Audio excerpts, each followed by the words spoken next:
പേര് പറയുന്നു കേന്ദ്രത്തിൽ വഖഫ് ബില്ല് വന്നു. ഈ ബില്ല് പാസ്സാക്കിയ ഈ പ്രശ്നങ്ങളെല്ലാം തീർന്നു. ആരാ പറഞ്ഞത്? വഖഫ് ബില്ലിനെ എന്തുകൊണ്ടാണ് കോൺഗ്രസും രാജ്യത്തെ ജനങ്ങളും എല്ലാവരും എതിർക്കുന്നത്? ഒരു പരിഹാരവും ഈ കേന്ദ്ര ഗവൺമെന്റ് പാർലമെന്റിൽ കൊണ്ടുവരുന്ന ഈ വഖഫ് നിയമം വഴി നിങ്ങൾക്ക് ആർക്കും ലഭിക്കാൻ പോകുന്നില്ല. ഈ കേന്ദ്ര ഗവൺമെന്റ് കൊണ്ടുവന്ന നിയമത്തിൽ ഈ വഖഫ് ബോർഡിൽ 11 പേരുണ്ട്.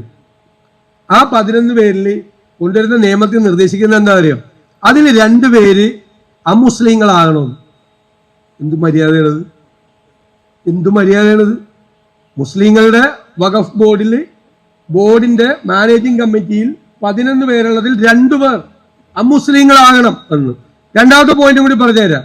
വഖഫിന്റെ ചീഫ് എക്സിക്യൂട്ടീവ് ഓഫീസർ അയാൾ മുസ്ലിം ആകണമെന്ന് നിർബന്ധമില്ലെന്ന്. തിരുവിതാംകൂർ ദേവസ്വം ബോർഡ് അല്ലെങ്കിൽ കൊച്ചിൻ ദേവസ്വം ബോർഡ് ദേവസ്വം കമ്മീഷണർ നിയമം കൊണ്ടുവരികയാണ് ഗവൺമെന്റ്. അത് ഹിന്ദു ആകണമെന്ന് നിർബന്ധമില്ലെന്ന്. അവിടെ പോയി ഒരു മുസ്ലിമിന് ഇരിക്കാൻ പറ്റുമോ? ഏത് ദേവസ്വം ബോർഡിന്റെ കമ്മീഷണറായിട്ട്? അതാണ് കോൺഗ്രസ് പാർലമെന്റ് ചോദിച്ചത്.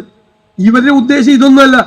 ഇനി ഇത് നമ്മൾ കൈയടിച്ച് പാസ്സാക്കി കൊടുത്തെന്ന് വിചാരിക്കട്ടെ. ഇവരൊക്കെ പറയുന്നത് പോലെ, BJP കാരൊക്കെ പറയുന്ന പോലെ പാസ്സാക്കി കൊടുത്താൽ അടുത്തത് എന്താ വരാൻ പോണത്?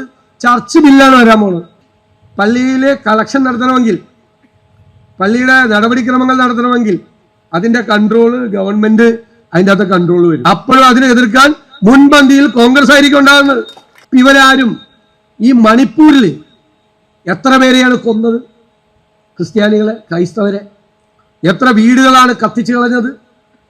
നിർത്തി ജീവനോടെ തീ കൊടുക്കല്ലായിരുന്നോ? എത്ര പെൺകുട്ടികളാണ് അപമാനിക്കപ്പെട്ടത്? അന്നൊന്നും ഇവരെ ആരെയും കണ്ടില്ലല്ലോ. ഇപ്പോൾ പറയുന്ന ആളുകളെയൊക്കെ സംരക്ഷിക്കാൻ വേണ്ടി ഇറങ്ങിയിരിക്കുന്ന ആളുകളെയൊക്കെ അന്ന് വെടിയൊച്ചകൾ മുഴങ്ങുന്ന ആ മണിപ്പൂരിൽ അവരെ ചേർത്തു പിടിക്കാൻ പോയ ഒരാളുണ്ടായിരുന്നു, നമ്മുടെ പ്രിയങ്കരനായ എന്റെ കൊച്ചനുജൻ ഈ MP ദീൻ കുര്യാക്കോസ്, ഇടുക്കിയിലെ MP കൂടിയാണ്. എന്റെ കയ്യും കാലും മറിച്ച് ഞാൻ ചോദിച്ചു, എന്തിനാ പോയെ? ആദ്യം പോയ ജനപ്രതിനിധികളാണ്, ആദ്യം പോയ രാഷ്ട്രീയ പ്രതിനിധികളാ. ഞാൻ പറയുന്നത് ജീവൻ പണയം വെച്ചിട്ടാണ് മണിപ്പൂരിലെ ക്രൈസ്തവർ നേരിടുന്ന ആ ഭീകരമായ ഒരു അവസ്ഥ കാണാൻ ഈ ഹൈബിയും നമ്മുടെ ദീൻ കുര്യാക്കോസും പോയത്.